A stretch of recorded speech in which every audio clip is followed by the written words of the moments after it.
Hello అందరికీ hotel style chutney చేసేద్దాం.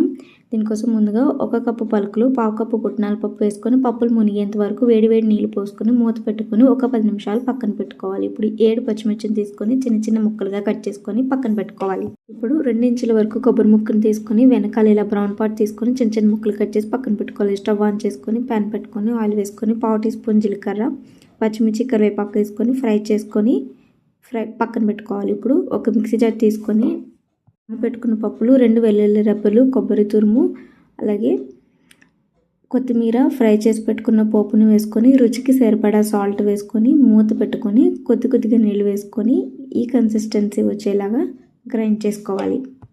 ఇప్పుడు దీన్ని ఒక బౌల్లోకి ట్రాన్స్ఫర్ చేసుకొని తాలింపు వేసుకోవడం కోసము 1/2 టీ స్పూన్ జీలకర్ర, ఆవాలు, కరివేపాకును తీసుకున్నాను. ఇప్పుడు అదే ప్యాన్ పెట్టుకొని ఆయిల్ వేసుకొని పోపు దినుసులన్నీ ఒకదాని తర్వాత ఒకటి వేసుకొని 2 ఎండుమిర్చిని తుంచుకొని వేసుకొని పోపు అంతటిని చట్నీలోకి వేసుకుంటే చట్నీ రెడీ. దీన్ని వేడి ఇడ్లీతో సర్వ్ చేసుకుంటే చాలా బాగుంటుంది. వీడియో నచ్చితే లైక్ చేయండి, షేర్ చేయండి, ఛానల్ని సబ్స్క్రైబ్ చేయండి. Thank you.